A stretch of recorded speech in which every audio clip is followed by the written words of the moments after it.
So it's crazy how every video is starting out inside of my kitchen. Forgive me for that, but trust me when I tell you, this is gonna be a really interesting video. What we're getting ready to do today, folks, is we're getting ready to go see somebody who we haven't seen in a long time. And also somebody who we've only met one time in video. A person who shared with us some absolutely crazy stories and unfortunately some incriminating things about themselves as well. Now, what's really interesting about that is the fact that I think about the comments in videos as of late. People talk about certain individuals who may or may not be incriminating themselves in video. And you know, that's something that I never really took into account. When a person is sharing about what their day-to-day life is like, sometimes that can hit a little too close to way too real for the internet. And in all likelihood could be incriminating. And with mentioning that, it's just very ironic that today's video is gonna be completely about that, incriminating yourself in a video, like what happened to this individual, Peewee. I just found out that I just caused $3,800 worth of damage to her van. Now you're talking about some girl who you were living with, her vehicle. What happened with this vehicle? I went mudding in a minivan, and I went to Walmart. You took the minivan. I drank 2 beers. I drank 2 Bud Light Platinum 6.0s. I drank a Mad Dog 2020 that I bought from Walmart, and I drank a bottle of Wild Irish Rose. So you drank quite a bit, and you were pretty drunk, and then you decided to take this girl's vehicle, this minivan, and go cruising in this thing. Yeah. But I didn't drink the bottle of Wild Irish Rose till I got home. This is a guy that we only met one time, a guy who I served time with, a young man who in prison was probably one of the craziest little young dudes you could ever be around. Involved in all the wrong things, including gangs, fights, doing all the wrong stuff while in prison. And somebody who probably wasn't gonna stand that good of a chance doing well and succeeding after prison. I feel bad even saying that, but you know what? It's the truth. And in the very first video that we filmed with Peewee, the only video, the video in which he would incriminate himself in, you know, it certainly sounded like he wasn't doing too good out here in the free world. Since that one and only video that we did featuring Peewee, I lost contact with him, probably assuming that he got locked up, which he did. But folks, he has served his time and he's been out now. Been out now actually a lot longer than I could have even imagined. He's been out since February. I'm just now getting back in contact with this dude, running across him on Facebook. And it was from that Facebook reconnection that I have the ability to go meet with this guy and get this follow-up and update with him and find out what exactly happened after that first and only video that we did together, when he would incriminate himself. Peewee, what's going on, man? Nothing much. How you doing today, bro? Dude, tell you what, I ain't seen you in a long time, so it's good to see you. Yeah, it feels good, man. I'm back out in the world again. You know, you've been out here for a little while, and I didn't even realize that, well, 1, that you got locked up, or 2, that you've been home. But you know, when did you get locked up? Well, currently, last year, 2018, September 20th, as a matter of fact, I got locked up at work in Norfolk. So September 20th of 2018, you got locked up. Yep. And you would end up getting released when? February 20th of 2019. So about 6 months. Yep. You were gone for 6 months, and you've been home now for getting close to about a year. Yes, feels good too. You know, there's a lot that I want to talk with you about, and the first thing that I want to say is I greatly appreciate you being willing to do another video with us and a follow-up and an update with us. It just feels good to be able to talk about stuff that I've come through, and learn from. One thing that I didn't even realize, and you would tell me this morning when we were talking, was the first video that we did together would actually be used against you. Yes.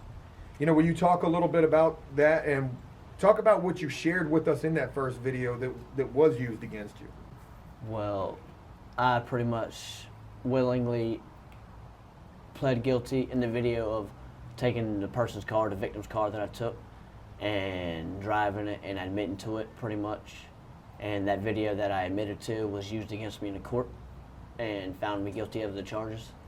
You know, what did they say? Like, can you tell me a little bit about what the court was like when you go into court and they say, hey, we've got this video, or, you know, what happened? Well, I walked into court, and at first they tried to find me guilty right then and there so I can be done with the charges. But then the Commonwealth attorney spoke up and was like, we'd like to now process this case to bring it back as felonies.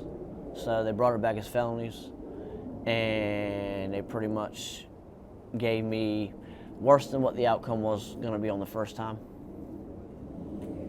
You know, I can't help, and I told you this while we were on the phone earlier, I said, you know, I can't even apologize to you for this because, you know, it's because of the video that you did with us.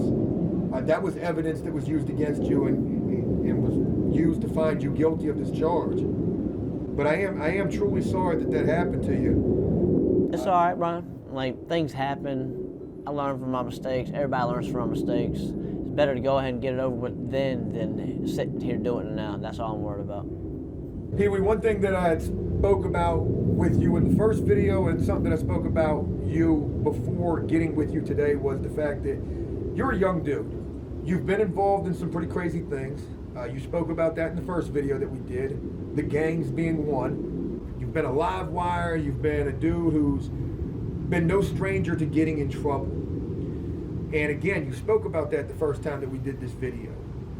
But since getting released this time, in February of this year, almost a year, you know, talk about what your life has been like and some changes that you've made.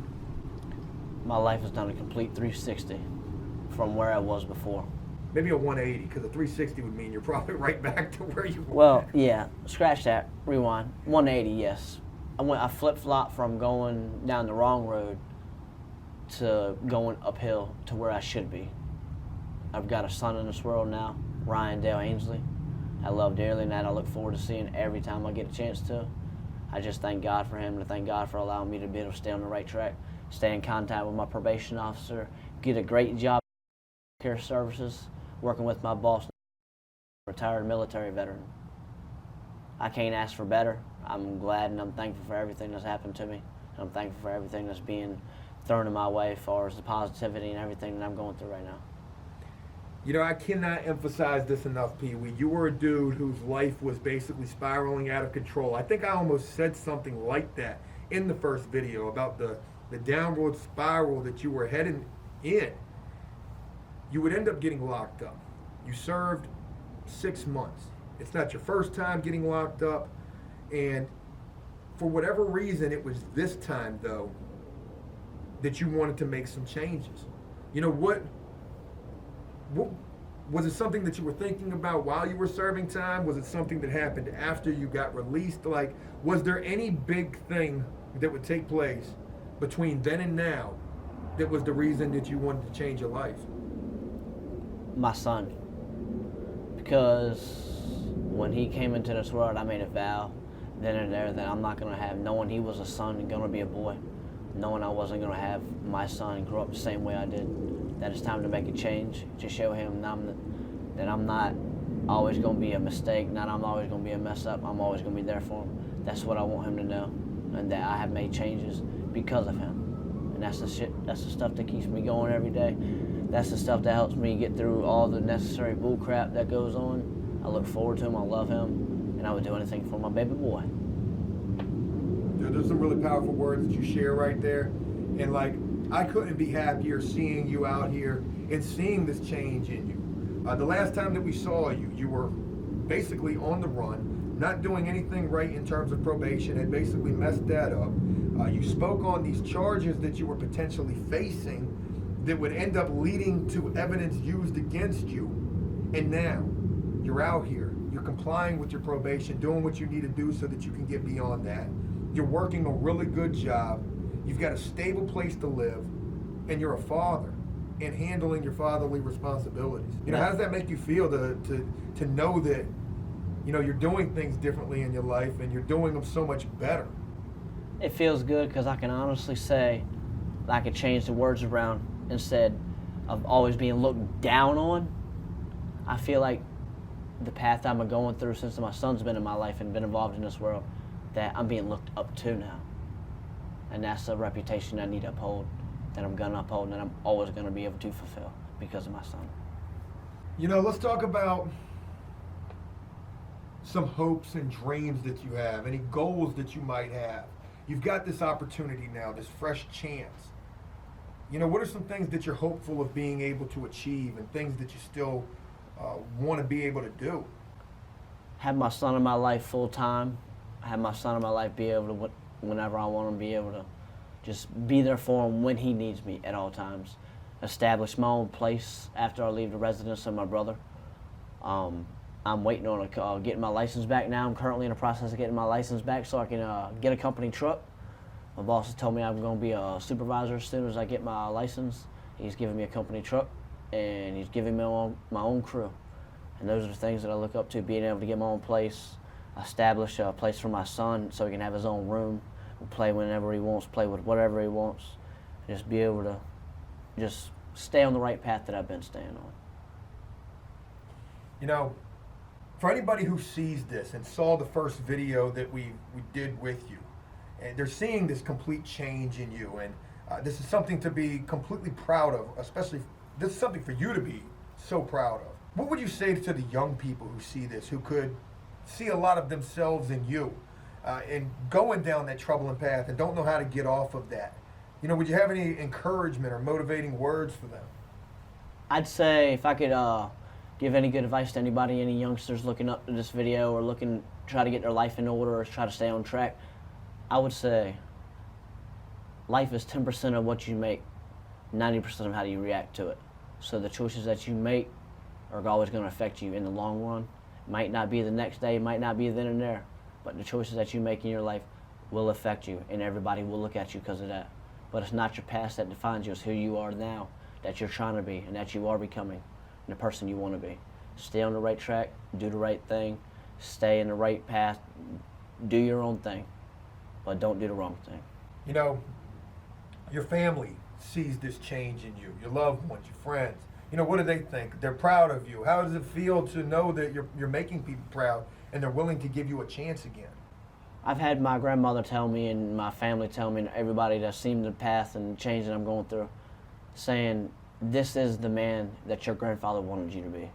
This is the man that you are supposed to be. I've had tears shed over me because of the path that I've stayed on, that I'm going down now, the changes I made in my life. Sorry that it took me so long for it to finally hit, but my son's the reason why it finally sunk in. Peewee, I want to thank you for taking the time and being willing to share this update with us. This is going to be a surprise to a lot of people, seeing this complete change in you. And as we wrap this up, is there anything that you would like to say to everybody? I'd like to say thank you for everybody who sees the videos and sees this video and don't give up on me. Thank you for staying with me, and thank you for putting up with me at all times, for always giving in to me and not giving up hope.